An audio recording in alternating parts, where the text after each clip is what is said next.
Hi, everyone. We'll just give it a few more seconds to let people come on into the session.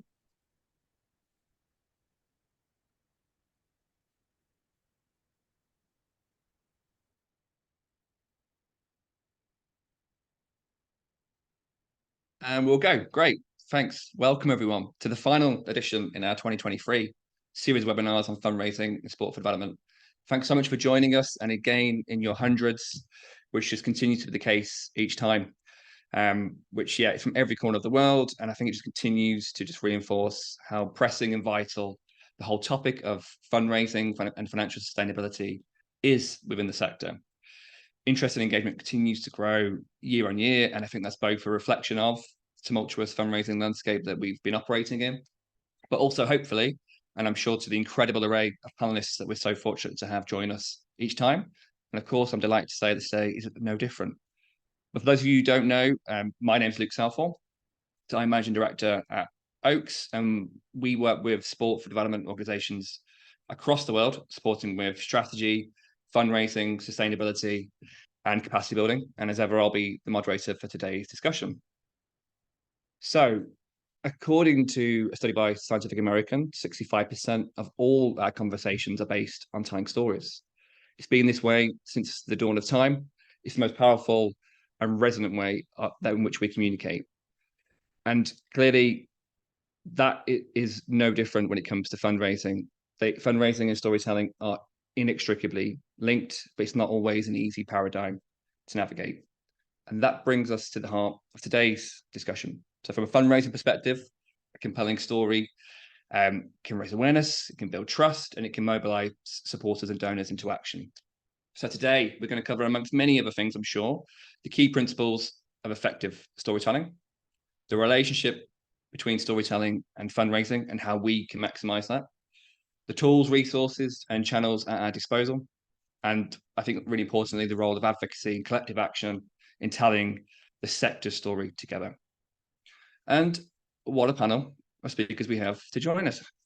So some new and returning faces. We're so thrilled to have three such fantastic guests with us today.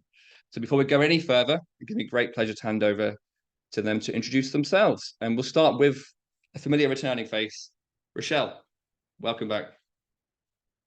Good morning or good afternoon, everyone. My name is Rachelle Patel, and I am Director of Marketing and Partnerships with Laureus Sport for Good USA. And for those who aren't familiar with Laureus, from a global lens, we are a global organization that uses the power of sports to end violence, discrimination, and inequality for children, young people, and their communities.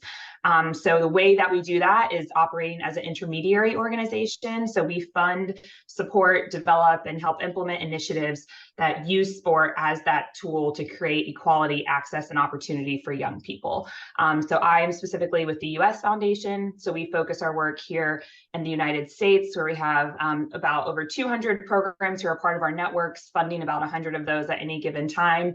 And every organization is using sport as a tool for youth development. And so storytelling is really important to be able to continue to do the work that they're doing and for us to continue to raise the funds and raise the overall awareness for the sport for development and sport for good. Great, thanks, Rachelle. Jasper, welcome. Hi, Luke, thanks. And nice to be here with everyone. I'm calling in from London. I was the co-founder of Football Beyond Borders, or FBB as I'll often refer to it today, which started just over 10 years ago as a grassroots education charity, using the power of football to educate young people, predominantly in secondary schools, and trying to give them the skills and grades to both finish secondary school, do well in their exams, and set them up for a successful transition into adulthood.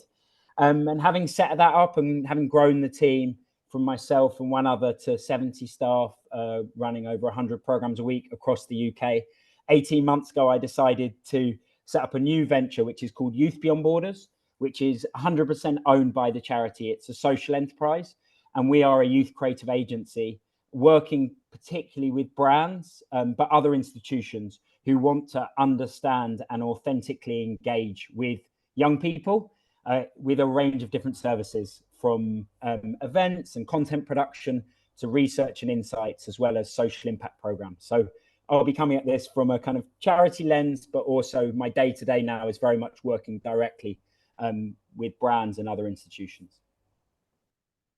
Brill. Thanks, Jess. Laura, it's great to have you on this side of the panel. You've always been such a big supporter of this series and always really engaged in asking questions. So it's great that we get to turn the tables a little bit today. Oh yeah, I'm a bit scared on turning the tables because I've had the honor to have many of my questions answered. So thank you for prioritizing those as well. But yeah, my name is Laura Maria Lehiste, and I work for ISCA International Sport and Culture Association as a development officer. So my role has many different elements, but most of them are focused on fundraising, policy, and external relations as well. And ISCA itself is an umbrella organization. So we work really with our members and networks, and we have over 280 members in 90 countries, and most of them based in Europe due to the historical reasons of where ISCA was funded, and our headquarters are in Copenhagen, Denmark. But we focus on the advocacy of the interest of our members, in the capacity building that we can do to our members and their staff, but also wider advocacy for the sectors of the sector. So we really work with grassroots sport, physical activity, healthy lifestyle promotion. And as some of you might already be aware, ISCA is also the new host for the Sport and Dev platform. So I think this will bring a lot of good synergies also into the discussion. So yeah, that's all from my side for now. Well, thanks. And thank you all. I mean, yeah, I'm sure the whole audience would agree. Amazing panel today, and just can't wait to hear what you've all got to say, and really appreciate you giving the time over the next hour. Also, as always, a huge thank you to series partners, so Laureus Sport for Good Foundation, Common Goal, Sport and Dev, and Shafisa for continued and amazing support. And also, excitingly, today marks the launch of our 2023-24 survey for our State of the Sector report, which will obviously inform next year's series and all the events we'll have around that. So there'll definitely be some comms coming out post-event and also at the end of the session from Tilly about how you guys can engage in that, and please do share that far and wide when we share the details of that. So final point of housekeeping. As always, there's no doubt you'll have endless supply of questions to put to our panelists, so please put them in the Q&A box as we go. I'll do my best to get as many of them to the panelists as possible. I think my record might be 3 from any single session, so I'll try, if I can, to beat that today and get at least 4 audience questions to the panelists. Well, so let's get started. Jasper, I'll come to you first, and we'll kind of start in the kind of general area. And I mean, I've always just been so taken and impressed by, just from FBB and obviously now YBB, how essential the kind of storytelling elements have been to your work and how you communicate your purpose.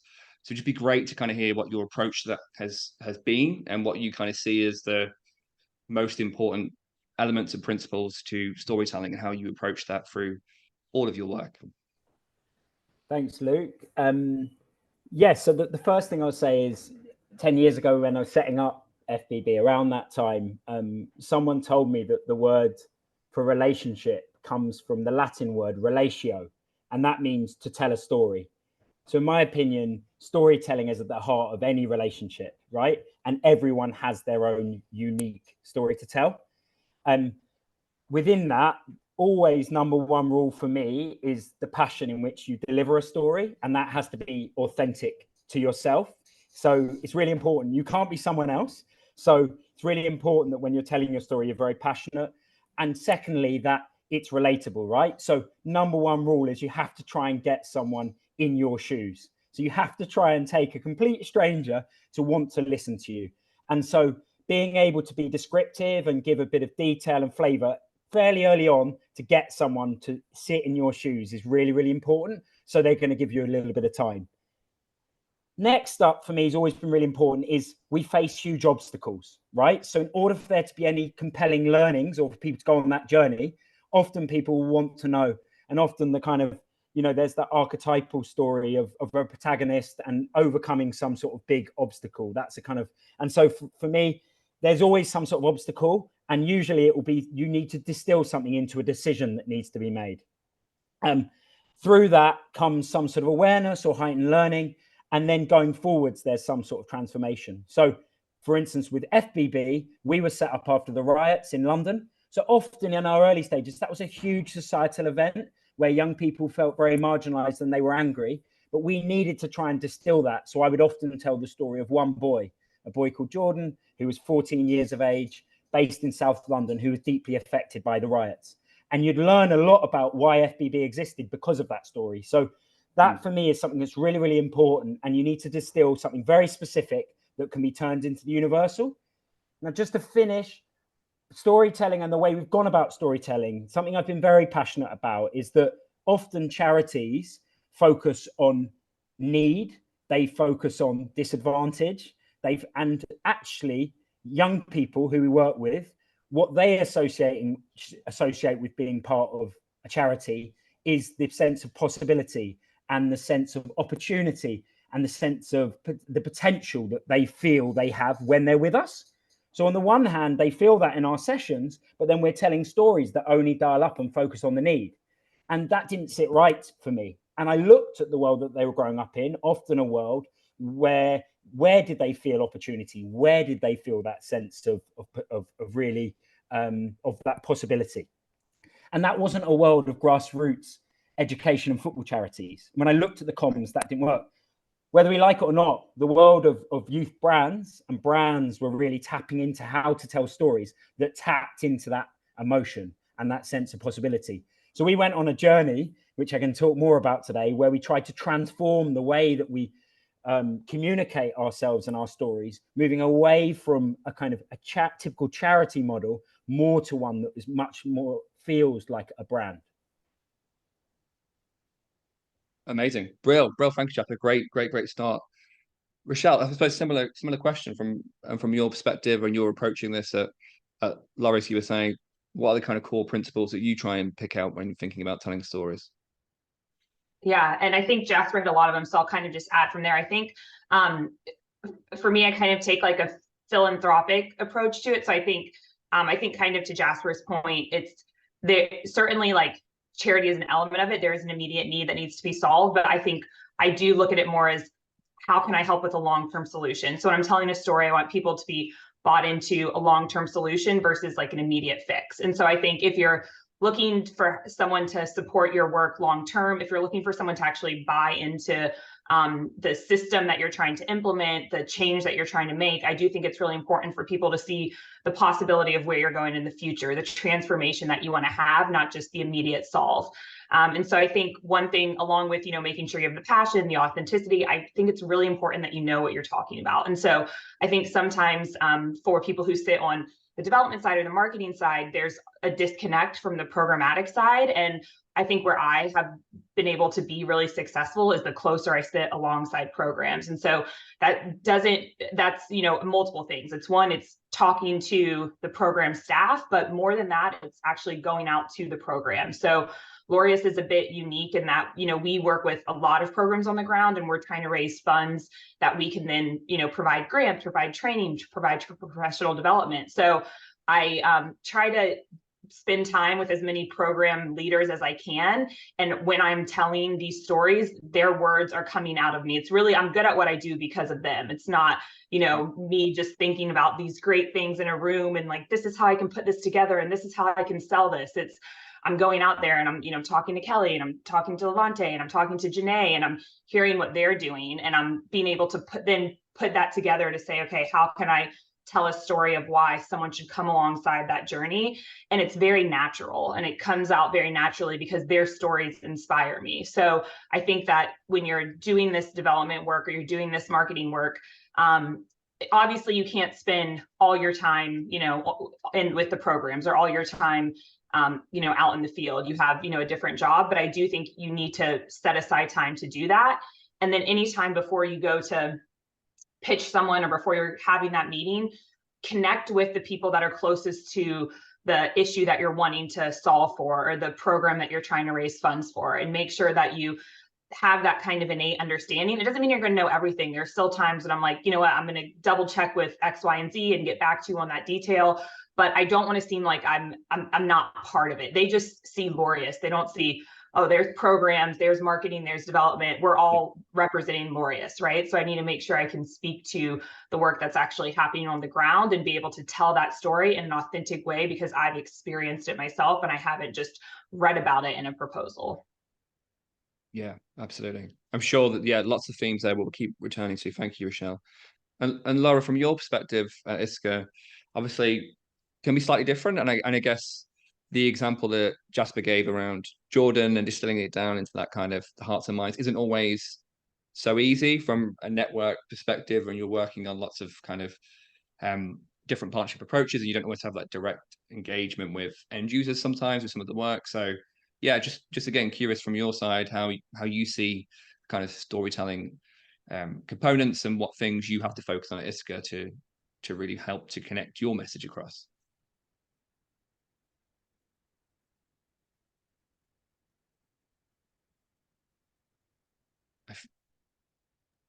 Okay, I think that was an internet outbreak from my side. Is it good now? Yeah. I think I got your question, Luke.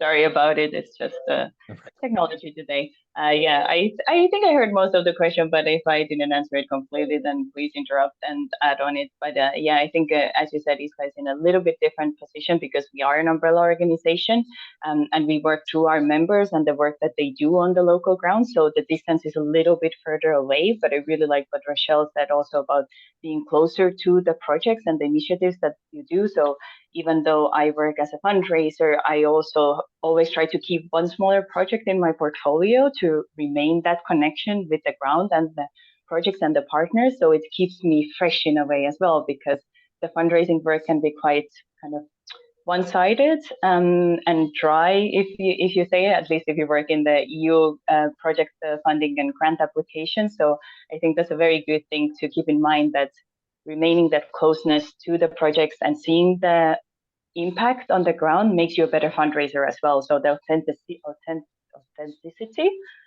is very important. So I really agree with the previous speakers highlighted in that regard. But yeah, it's like my expertise and experience with the fundraising is mostly focused on EU funding, which is a little bit difficult because we have very determined bureaucratic processes and applications. And sometimes it's difficult to build those stories into that because you can only use the written format. There's a template to fill in. You cannot possibly even insert images. So that's also something that I think among ISCA members that are based in the EU or European neighboring countries, that's something that we are also trying to represent somehow and use their stories and distill their stories somehow and then highlight into these project applications as well. But sometimes it's difficult to bridge that gap, I agree. Yeah, great. You definitely heard the question, and that brilliant. So yeah, and I think that's something we'll definitely return to today as well, around the role of funders and donors and how they can support this process and what they can do differently to help organizations who are trying to connect in this way. I just want to come on now back to you, Jasper, just thinking about our own stories as organizations and the kind of core assets that we have at our disposal, so to speak, in terms of thinking about how we're going to build our own story. Everyone's got their own story to tell, but I suppose that sometimes it can be difficult to know, to your point in your first response, about how you distill that down and how you focus on the really important elements that are going to differentiate us when we're thinking about whether that's to a potential funder or donor or to any of our audiences. So yeah, from your side, how do you kind of identify those things that make us special and that are going to be the most important things to be putting front and center of those communications? Probably a little bit through trial and error, but anyway, let me try and give you a little bit more of a robust response. But yeah, the first thing to say is that in the first few years of Football Beyond Borders, I was a passionate co-founder. I used to go out there and just tell a story, right? And the reality is you have to start with your audience, is my first piece, I would say. We used to just think of anyone who would support FBB as one homogenous mass, right? What we actually realized when we started to look into our audience, we started to realize that you could segment audiences into slightly different groups. So a head teacher, who's maybe not in London, in another part of the UK, maybe would be very different than, say, a marketing manager at Nike London, right? Two people that we would often be telling stories to, but actually what they would respond to is very, very different, right? So I think we often overlook that and we make assumptions, but I would always start. So in FBB, we distilled things down to 3, maybe 4 core audiences. There were more, but we realized that ultimately you know, we could spend all day, right, trying to create storytelling practices for all manner of people, but we had to be able to simplify. So I think that is the first thing I would say. The second thing is I would say is, like, within that, you really need to understand what your core characteristics are. Okay, what is your kind of brand behaviors, so to speak, right? And that should then inform your how you tell stories and why what stories matter. Okay, so for FBB, that was something that was very much about, it was youthful. Okay, it was optimistic, is what people came to FBB for. So again, even though we may be talking about some of the problems that many of our young people are experiencing and the level of need, we would always try and think about where are the stories that exist that don't just focus on that, but do also talk about a story of change. Okay, and then so that was the second thing. Then within that, obviously, there are natural differences. Like, some of our funders very much were interested in helping girls to get into football, whereas others may be interested in trying to prevent school exclusions, which predominantly occurs with boys, right? Two quite different audiences again. So you may then think about the subject matter and, okay, which stories emanate. You know, and to give you an example, a few weeks ago, we had an exec who works for one of the big governing bodies, I won't say who, in this country, who came down a few weeks ago. We researched, okay, there's going to be stories told, found out that that person was a parent outside of his title and his job. He was a parent. He was a volunteer for his children's football team at the weekend. So for us, the story we told was very much one through the lens of how this has helped not only young people, but also adults with their children, because that really resonated with him. So that's the other thing that will often shape the stories we'll tell. When you're doing this, obviously, stories are told in many different forms. There are many different ways. And we live in an age of information where we have very, very short attention spans. Okay. So it's really important to think about, where do our audiences live and how do they want to receive those stories? For some people, it may be face-to-face in a pitch. For others, they're going to want something in written format. So when we were doing that audience segmentation work, we thought about it. So for instance, the smallest segmentation of donors for us were people that had very little time. They were very busy, successful at work. Okay, so what they wanted was a couple of set piece events a year, and they wanted a couple of reports which demonstrate impact. Okay, and that was really, really important. Whereas our younger audience are on TikTok or on Instagram, and they want regular information. So it's also about the frequency. And then finally, just thinking about where you do it. So yes, there's social media, but don't underestimate the power of an event, whether that's online or that's in person, and bringing people together. Believe it or not, we lived through a pandemic, and more than anything, we want to feel connected. So trying to do that, whether it's online or in person, and very much centering unique stories in those events are really, really important. I think sometimes people overlook that in an age of social media. Yeah, for sure. And just following up as well in terms of your focus, obviously, on the young people that you've supported, always been front and center of the storytelling, naturally.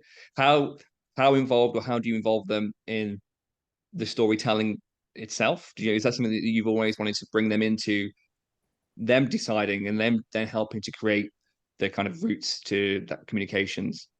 Yeah, it starts with the programs, right? And I think Rachelle was alluding to it earlier about a disconnect. So often organizations are siloed.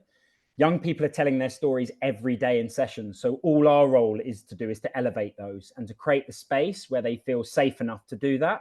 So that's something that we've always championed. It starts from what we'd call an asset-based approach. We don't focus on the young people's problems. You start on their strengths, and you identify the young people who want to tell their stories. And there are many young people now who are like that.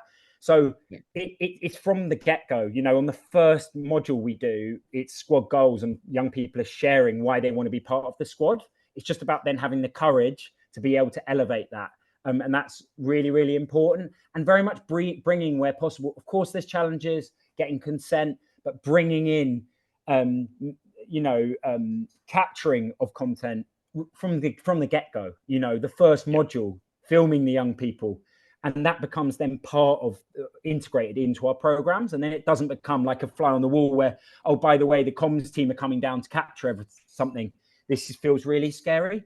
And I think you just have to trust young people is the final thing I'd say. Like, they have all the answers. And I think sometimes we can lose sight of that. And it's just, it sounds so simple, but I think it's about trusting them and creating the safe space for young people to feel like they're able to tell their stories and they have a platform to do that.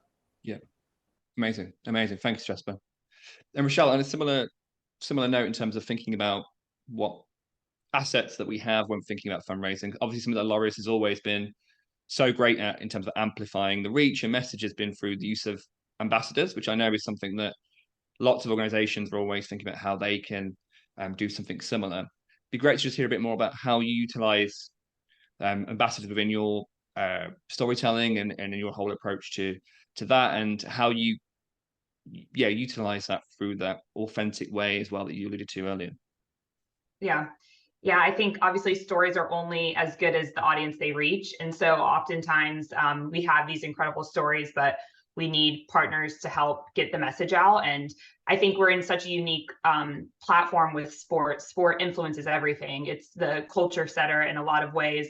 And so we have this amazing platform of sport, but right now, like, a lot of the focus around sport is on the professional athletes, the teams, the leagues. And so how do you tap into some of these groups that are reaching wide audiences and still be able to tell authentic stories? And so I think it starts with ensuring that you've built a genuine relationship. I think something that I've learned is, when we first started working with Laureus, we kind of like, our first conversation with like a professional team or an athlete was like, can you do this for us? And even if they said yes, it wasn't in like what we didn't come across the way we thought. So if we said, oh, can you, join this event and speak, or can you, put out this message? Sure, they can, but their message, it's their message. It's not yours, because there's not a relationship. They don't understand the program. There's nothing authentic that has been built. And so I think what I would say is, if you're looking to use ambassadors, like, we don't even always do this well, but take the time to build the relationship and to ensure that they understand the message that they're wanting to put across. And also, ambassadors can be so many different things, especially now in the age of social media. Like, young people have huge platforms and that they're using, as well as, community members. Like, some of our biggest ambassadors now for our actual message are program leaders that have just started a channel speaking kind of like their mind about different issues, and it's gotten a following. And so I think you can also think of not just your traditional like professional athlete as an ambassador, but who has a platform and who are you trying to reach. I think also it's not just about like seeing as many people as possible, but especially with fundraising, like there's actually, like, I don't know, everyone can give money, but there's very few people who can give a lot of money. And so I think you need to also be a little bit specific when you're trying to understand your audience and who you're trying to reach. So we don't have a huge individual donor base, right? So if you're just trying to reach as many individuals as possible and you want them to give, $5, $10, that's a great fundraising tool. And so maybe it's just, let's just reach this as wide as possible. But in my role, what I'm thinking about is, how can I reach like the highest decision maker at a foundation or at a corporate or in a government, so someone who's, one individual who has access to be able to give, hundreds of thousands or a million. And so in that case, the influencer is very specific. And so, I think about the story of when in the US, there was someone who was on death row, and it was, a Black man who had been wrongly convicted, was trying to get off of death row. And everybody, there were so many people that were saying like, he's innocent, let him go. Everyone's signing petitions, hundreds of voices. But the governor of that state was a sports fan. And he was also really influenced by religious leaders. And so the organization that was effective in getting him off of death row was very specific in targeting professional athletes from Oklahoma and the head of, religious groups from Oklahoma, and had them write letters to the governor to say, hey, this man is innocent. Can we get him off of death row? And so it wasn't that it was, hundreds of thousands of voices. It was, 3 or 4 that person was influenced by. And so I think it's also important to understand, who are you trying to ultimately reach? Because it's great to get a lot of likes, to get a lot of follows, but ultimately, like, I'm trying to raise money to make change. And so if I'd rather, have one person be able to sign a grant for, $500,000 and have 500,000 people look at a video. And so I think it's also important to understand who you're trying to go after, and based off of that, find the person that can influence that person, who can be an ambassador to reach that specific person, reach that specific audience. Brilliant. Thank you, Rachelle. We're halfway through now, and I'm going to throw my first audience questions in. So there's two coming up. Laura, first one to you. And it's something you alluded to earlier in one of your previous responses, but this question from the audience, how do you overcome language barriers when telling the story? Example, that some of their beneficiaries find it hard to express themselves in English. So yeah, and obviously from your perspective, looking across all of the members of ISCA, how have you seen any examples or any ideas around how people can kind of transcend that quite prominent barrier that a lot of organizations face? Yeah, you were reading my mind. Actually wanted to touch on that question because also realizing that I'm in the company of native English speakers and struggle with pronouncing words like authenticity and all of this. So it is a struggle even for me. It's something that I'm self-conscious about. And this is something that we see in our sector all the time.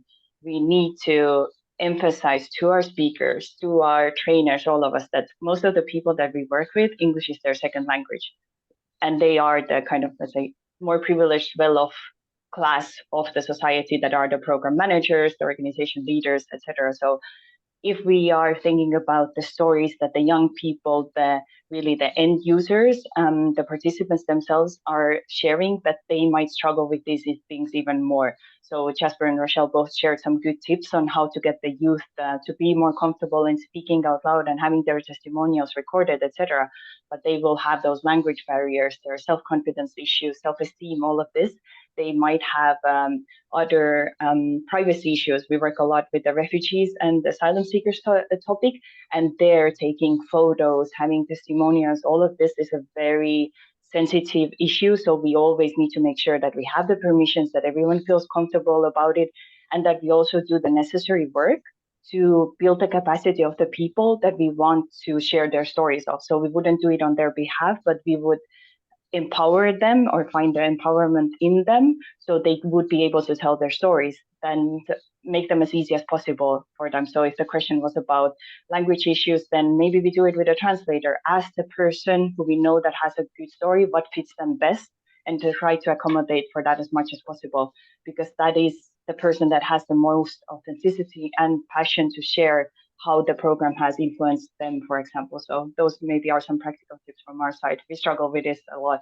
It's the same with bringing, we have a big event coming up in November, and we constantly think about how can we involve people with a refugee background, young people, what would it take for them to feel comfortable in a panel in front of 400 people in a different language that's not their mother tongue. These are the things that we're constantly discussing as well. So yeah, I think that's a common thing in the sector.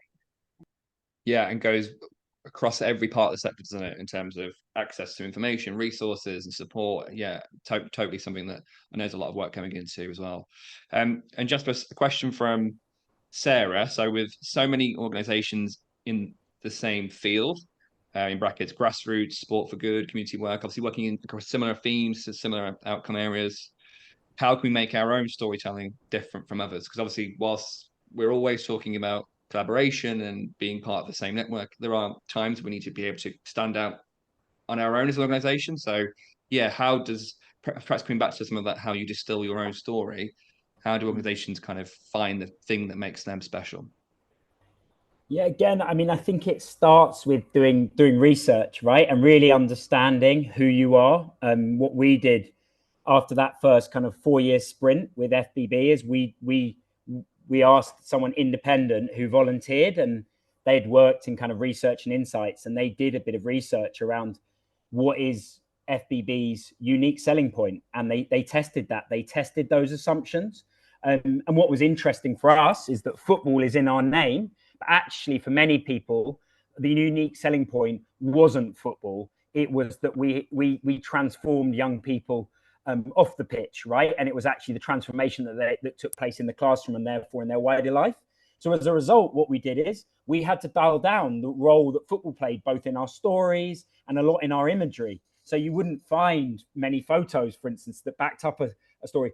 it on the football pitch, because there was an assumption because it was in our name. And actually we realized our USP was that, yes, football, but our outcomes were very different. Football was just the hook or the Trojan horse. Right. We wouldn't have known that, right, unless we had someone independent who could interview people who and test assumptions. So I think that is just the first thing to say.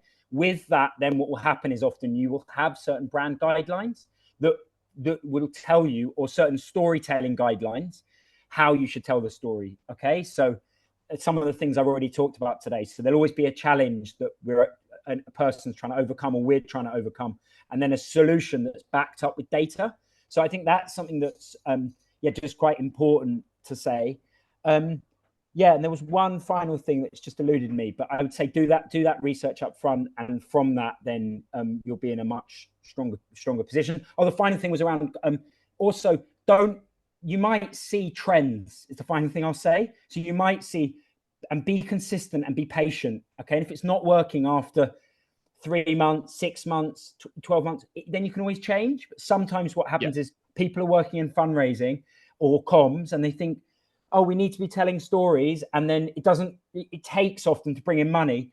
I always say minimum of 6 months from the moment you meet someone, you have a first lead to conversion. Be patient, okay?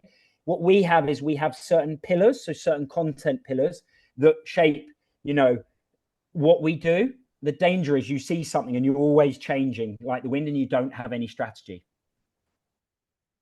Yeah, absolutely. Great. Thanks, Jasper. Yeah, Laura.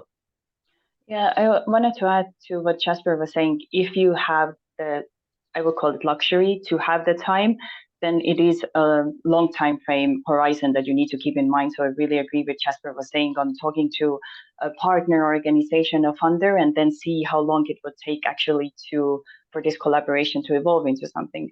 And I think when we talk about storytelling and fundraising, I would also encourage the listeners to try different formats and methods, because different messages talk to different people. And if you don't have this opportunity to do the audience segmentation and research, if you're talking to a wider audience, then go for a more data and evidence-based stories and posts and pitches, and then try some of the more personal testimonials, just to vary the same story how you're telling in different formats, because it speaks differently to different people. So if you cannot tailor it specifically to a person, then try to go with different aspects of it and different versions of it, and see if something resonates more with this. So it's a lot of trial and error. Completely agree with this.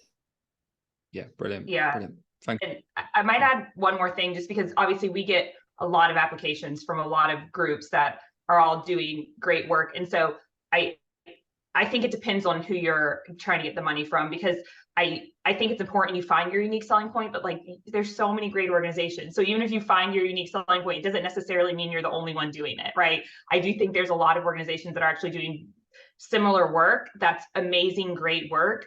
And it's, and that's good. It's a lot of this isn't complicated. It's like giving kids a safe space and, being intentional and helping them become, whoever it is they want to be. And so I think it's also about targeting who's going to be interested in the kids you're helping, right? So it might be more about finding someone that maybe is very local, and so they're going to fund your organization over another organization because you're in a specific community. Maybe it's based on the sport. Maybe they're a fan of that sport in particular, so they're going to fund that versus another. When you're looking at corporates, maybe what they're looking for is employee engagement, and so I know maybe that's the unique selling point that you can offer that maybe another organization can't. When it is the truth that for a lot of foundations it is on the data, so maybe you're able to tell a really strong story through your evaluation and your data points.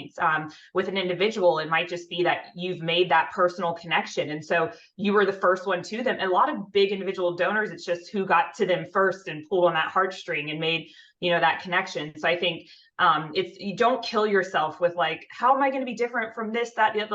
I think it's more about who are you targeting to raise the funds from, and how can you make sure that you're kind of filling that, or reaching out to that person in a way that makes sense, and doing the research on the front end of who am I going after to try and get the funds from. Amazing. Thank you, Rachelle. And that's a perfect segue into the next set of questions I have around that direct relationship between storytelling and fundraising. And Jasper, again, I'll start with you on this one in terms of thinking about in particular some of the brands and corporate partners that you've worked with over the years? I know, yeah, many people in the audience will be wondering about how they could approach some of the things. It's always a hot topic and something people are looking to do more of in terms of engaging that part of the fundraising mix a lot more effectively. So yeah, it'd be great to just hear some of your insights, either in terms of things that have worked well, things you've learned over the years in terms of when you're trying to engage that particular sector and from a fundraising perspective. How do we go about it? What's the best way to try and get people engaged? Yeah. And one thing I was going to say is obviously FBB's grown a lot, but when we started out 10 years ago, we were just completely voluntary, and we just had a phone, right? So I think sometimes you may be listening to this and think we need so much resource, we need so much capacity. It's a muscle memory, in my opinion, and getting into the habit of helping people, everyone in the organization, to tell a story. So for instance, in our culture as an organization, when you join the organization, you do 10 slides. You have 10 slides to tell the story of your life in 10 slides. So it feeds through the organization. I just wanted to say that because it can be daunting sometimes, this. So how do you go about trying to work with brands? Yeah. I mean, it's a journey, right? I mean, I remember back in 2018, we were one of 20 grassroots community organizations in London that were selected to be part of a half-term campaign with Nike. To come down to a tournament. They had just made a video called "Nothing Beats a Londoner," and we came down. At the end of that day, which was run by an agency, not even by Nike, I was able to get an email address. Did I get a response to that first email? No, I didn't. Did I eventually get a meeting? Yes, I did. When I was in that meeting, I had researched a lot before going into that room and understood what were Nike's key priorities in that city at the time. It just so happened it was the year of a World Cup. And so we had a direct in using football. Always start small is what I would say. It's always based around relationships. It's super important. So understand the self-interest of the funder. Even when you look at a lot of the big partners that we've worked with, there are always people inside. And then you need a bottom-up and a top-down approach, in my opinion, whenever you're working with a big organization. On the one hand, you need someone who's going to really invest the time and want to work with you because they want to progress their career. But at the same time, you need certain decision makers at the right moment when you're warm enough in the relationship that are going to be able to come in and they're going to be able to sign something off, if that makes sense. So for us, it was that dual approach. It was about getting that first meeting, really making that individual feel excited, tailoring what you do without losing your mission, but being a bit more malleable, tailoring what you do. Yep. You know, so for us, Nike weren't particularly keen on education, but they were really keen on youth culture, and they were really keen on the men's World Cup that was coming up. So it was very much centered around those two pieces. And then once you develop the relationship, making sure that you can get someone who's a little bit more senior to come and feel the work, get out of the big shiny offices and down into trying to see the work. And that was really, really important. I could go on, but I'll leave it there. Brilliant. Thanks. Thank you, Jasper. And Laura? Yeah, I just wanted to add a quick comment on the top-down, bottom-up. It's I've had similar experiences where someone very higher up, a senior in a company, would agree to some kind of initiative or show support, but then the people who are actually, let's say, lower in the hierarchy, but the more technical staff who are tasked to help support this initiative, they are more resistant because they were not both on board. So it might not actually lead to a successful relationship with the donor or the corporate partner because we don't have both of these approaches. So I just really wanted to highlight that I've seen that in my experience as well. And sometimes if you have an into an big sponsor or a corporate, also on the technical side, they can champion it inside the organization. So it really is about relationship building, attending the events if you have the opportunity, but also if not in person, then also online. Go there, ask the questions, make yourself heard, do the networking, all of this. If you're in the sector and in the picture, then this leads also to more visibility to you and just being consistent with it that delivers the results. Yeah. Absolutely. Perseverance, right? And Rachelle, again, calling back to something you mentioned earlier about, I suppose, not thinking of storytelling and in isolation or fundraising as a separate function. How do you approach that, Laureus, you were saying, when you're thinking about fundraising strategy and from the marketing side? Are those two kind of going hand in hand in terms of shaping the fundraising strategy, shaping the marketing strategy, and how does that kind of live? How do you live that? How do they coexist on a kind of daily basis? Yeah, I mean, my role is over both of them, right? So they're like very intertwined. So I think, and one is we're a small team, but I feel like probably most people that's the case. So I actually think that I sometimes think that being a small team can be a strength because you are wearing so many hats and you kind of see so many different things.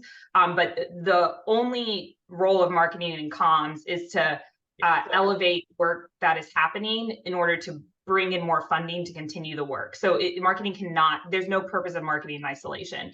And I think especially, so, you know, my role is marketing and partnerships really is the development side. So I think when you are thinking about comms and marketing and storytelling, anything that you're going to be creating should serve a purpose that goes back towards your mission. And so I think some of that is can be very fundraising specific, right? You can put out marketing and comms in order to help raise funds and awareness.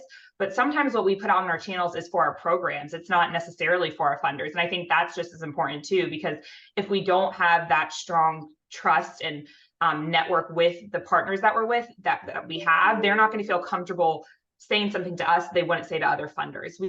We've had conversations with the programs that we work with that, you know, they kind of say to us, hey, this is what we really need, or so we really feel. We can't tell this to funder XYZ, but, you know, we want you to know this. And sometimes it's hard conversation. Sometimes it's a criticism of what we're doing, but it helps us be better. And it helps us, what we're trying to raise is funds, you know, for systems and sectors and like, you know, some of that overall change. And so the more that we can have those honest conversations, and it's because when they come to our channels, they see themselves and their stories reflected in it. So I think you can think of, you know, you don't only have to think of marketing and comms as like, how am I raising money? It can also be, how am I shining a light on the work that's happening and the work that's taking place?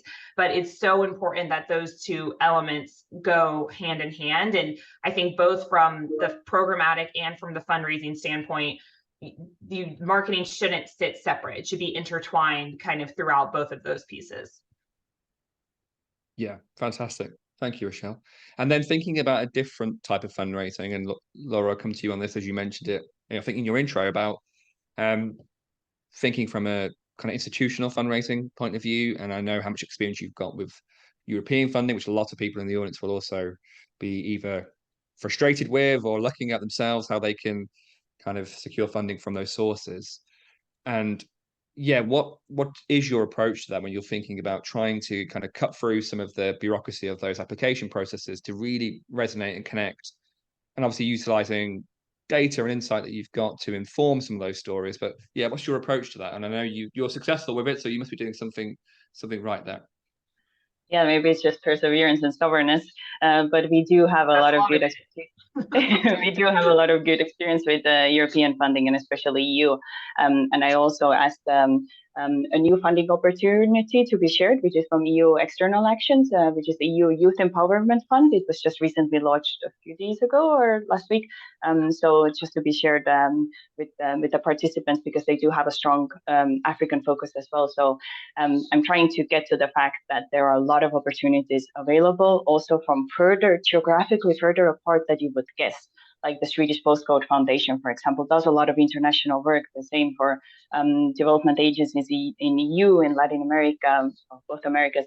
And so just to be mindful and try to get into that information stream to get the information about opportunities in the EU as well.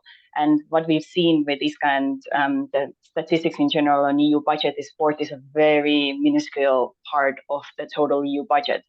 So that's where we try to utilize the other societal causes that sports can address. And we talk about healthy lifestyle, we talk about physical activity, we talk about employment, youth empowerment. Sport can be used as a tool for so many of these causes.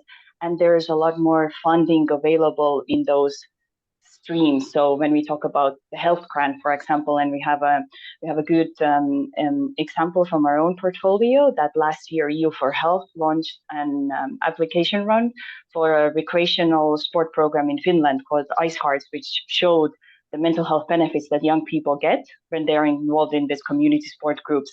And this was published only in the EU for Health policy domain, but it was 4 million grant. This is a lot of money for many organizations, but this did not reach the audience as well. So a lot of the work that we do in EU is just finding the opportunities and looking beyond the specific sports sector where competition is very tough, but looking a little bit more towards the other sectors, and then really trying to bring the data into it, the evidence, and show what is the power that the sport and physical activity and healthy lifestyle can bring there. And there you need to really start with the basics and explain to them, because for many people, sport for development, sport for good, sport and development is a completely new concept. So it is a lot of explaining that we need to do and really bring the evidence that this is the value that sport for development can bring. And I will ask some resources also to be shared in the chat. So UNESCO has also just recently put out the new guidelines on sport and impact investment in sport, and they make a lot of good cases there. So I'll share that for bedtime reading as well. Brilliant. Thanks, Laura. I can't believe it's only 9 minutes to go. I've got about 12 questions left.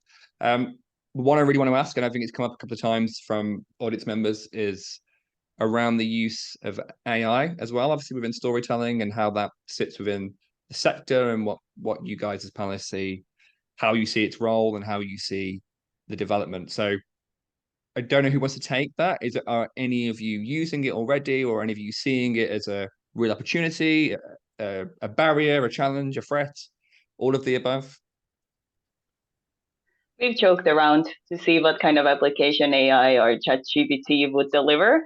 But I think this sector is so niche that the results would not be good enough yet. And I think it would be too artificial and too generic in a way, but very curious to hear what the other panelists also think about.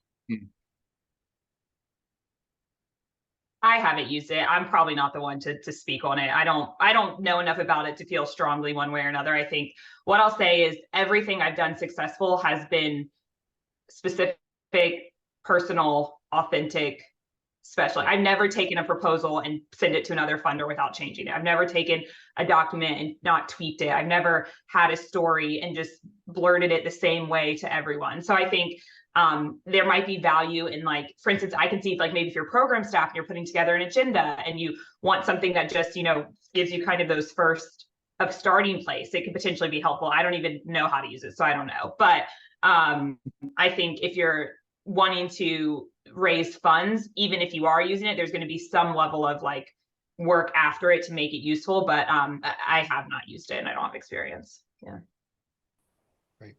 Yeah, following on from Rachelle, similar sentiment. Never say never. I think a lot of what's come out of today is that storytelling is, everyone has a unique story. You've got to personalize storytelling to aid your fundraising. Yeah, and as a result, specificity is important. The AI, I'm sure, will get there with the prompts that you can put in. And I do think maybe there may be, particularly when I'm thinking about like bid writing and stuff like that, doing a lot of the sort of, some of the broader pieces to get you to a place where then you can be more specific in terms of, you may be able to get to a place to do that. But so much of what we've done with fundraising is about connecting with your audience. And it feels to me like we're still a little way off in that area. So yeah, I'm afraid, probably if we do this call in a year, may look back and Luke, you'll be like, what a bunch of dinosaurs, and you'll have 3 other panelists, and the talk will be on how to use AI to aid fundraising, and you'll have double as many attendees. Yeah, with way cooler backgrounds that do fancy things. No, I think you're right there. I think it's Sorry, go on. I wanted to add about the AI and the image generation, for example. Something that we struggle with is to have the diversity in visual imagery. So we've also chatted in the office and internally if this could be something that could be helped through AI, just to have that more diversity and over sportiness of some of the image that you see in stock images, etc. So maybe that could be something that could be put into use to showcase the diversity. I don't know. That was another thought that came to my mind. Yeah, I mean, we don't have to be positive about AI. And I agree with the kind of sentiment. It does seem antithetical to everything we've been talking about in terms of authenticity and kind of making sure everything is relatable and personal. So Yeah, one to watch, obviously, and maybe you're right. This time next year there'll be a whole session on AI. Right, we have 5 minutes to go. So before we come on to kind of closing thoughts, I really wanted to cover, and I had a lot of questions on this topic, but around advocacy, thinking about the sector collectively kind of working together from a fundraising point of view and making sure there's more coherent stories that we're telling together. So I suppose just a quick fire one. Sorry, Laura, I know you've got loads to say about this as well. It'd be great to just get your view on this in terms of how you can see us doing that better and where the opportunities are and kind of any challenges around that you see. If you could answer all of that in like 1 minute, that'd be fantastic. Oh, that's a big question.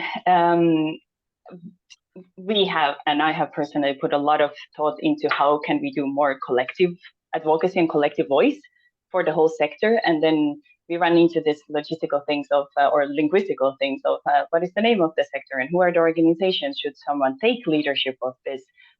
The sector is not mature in a way, and that is the beauty of the sport for development as well, that we have so many different actors. We don't need to have a hierarchical system of someone in the top and then, you know, this like a pyramid or a leveled approach. So it's something that I wish more would happen, and that we could include on the global or even continental scale some of the corporations as well. So the good example of this collective voice that comes to my mind is the Nike Design to Move campaign a while back, before my time in the sector, which really brought a lot of stakeholders together. So from ISCA side as well, we are at a position right now, especially as the new host for sport and dev, to do more of this collective voice. So we would be really keen to collaborate more and bring the kind of bigger organizations who are interested for this collective voice for the sector, especially outside of the sports sector, to advocate for it and bring more momentum and critical mass to it. And this is something that I would really encourage you to get in contact with us afterwards. So yeah, happy to see if something of that would materialize. Brilliant. Yeah, I think just quickly, I think on advocacy, I think it's great to think of it like nationally, regionally, but I think it's really effective when done locally. And when I think of like the best people doing advocacy, they're local community workers. And so I would kind of push to start local and, you know, work your way up. And I think we have a really great example of this. I'm just going to put the link in the chat that we did in Chicago that actually led to funding for the state of Illinois. And so I think also there's two different types. There's advocacy, just of like, there's still a lot of awareness that needs to be built around sport as a tool for youth development, sport for development. But I feel like in the US, we're kind of like, we've been beating that drum for a bit. So we're kind of like, okay, we need to get money to the programs. Like that's where we are. And so for us, like when we're thinking of advocacy, we're like, how does this ultimately result in people on the ground getting funds? And so I think if that's the, you know, if you're thinking about advocacy from a standpoint of like, how does this put money in the program pockets, help kids, help more people have access, then I think you have to be thinking local and you have to like start local. And from there you can certainly build and you can certainly grow, but it's hard work, it's long-term work. It takes building a lot of trust, and it's easier to build trust locally, you know, than it is to build, you know, nationally or regionally or even internationally. And it looks so different, like the way people do stuff in another country versus the way people do stuff here. So if people want, I think we'll probably, I don't know, share contact info after this maybe, but if people want more information on like local advocacy efforts, I do think we have a model that, you know, works really well. That's also being done in other countries like Delhi and London, and through our Sport for Good Cities kind of campaign or Sport for Good Cities initiative. But for us, when I think of what like is the point of advocacy for Laureus, it's really around like how can we secure funding, and especially government funding in like in the US where that sport isn't typically the thing that gets funding. And so please, yeah, there's a lot more that can be said, but you can read the link for more. Yeah.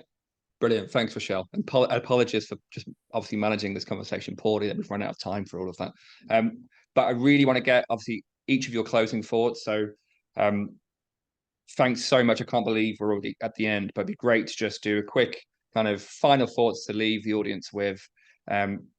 Laura, I'll start with you. Collective voice is very important for the sector to influence the decision makers. So I would like to put that as my final message. And the other thing is that make sure that everyone in your organization can tell the story of your organization, that they know what the priorities are. When they meet someone, that they're good in explaining the work they do, that you do and the message behind it as well. So you want all of your staff members to be the ambassadors for your cause. And I think that works wonders in our line of work.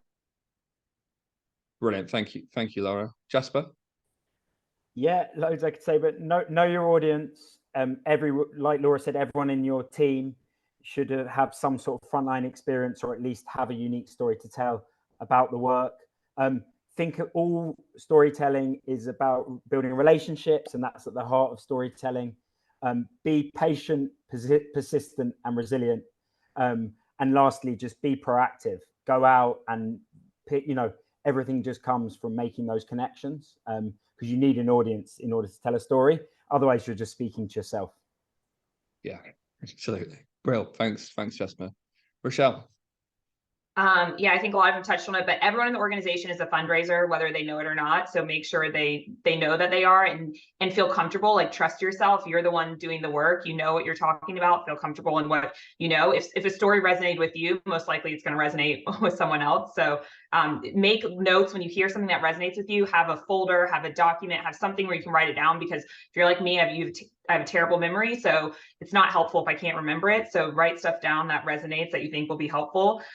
Make sure that you actually end your story with an ask and a call to action. And I think this is where it is important to have a fundraiser alongside a program person. I've been in the room with a program person, they tell an amazing story, but then like that's the end of the story. And so I'm like, and that's why you should do X, Y, Z. So make sure you leave them with like what you actually want them to do, because if you tell a great story, but you don't ask them anything or tell them to do anything, that's not going to happen. And be okay with being told no, and like and learn from it, and don't be shy away from that. And I think it's going to fundraising, you're going to be told no a lot, but it's going to get you to that yes. And when you get the yes, lives change, and so it's worth it. Yeah, amazing. Well, a note to end on. Thank you so much, Rachelle, Laura, and Jasper. That was so much fun. Probably need 2 hours next time, because like I say, so many questions I didn't get through, and there's so many from the audience. So apologies as always to those we didn't get to put to the panel. We're already running over, so I'll make this brief. Please, if you can, complete the survey for next year's report, because obviously the more input we get into that, obviously the more instructive it can be for the sector. Please share it far and wide as well. I think Tilly has no doubt probably put it into the chat box a few times, and it'll come out on all of the follow-up comms as well. Thank you all for joining us in the audience as always, and for being so engaged. And just, thanks again to the panel. That was such a great session. Look out for the comms, and see you all soon. Bye, everyone. Thank you. Thanks, Luke. Bye. Thank you. Bye. Cheers. Bye.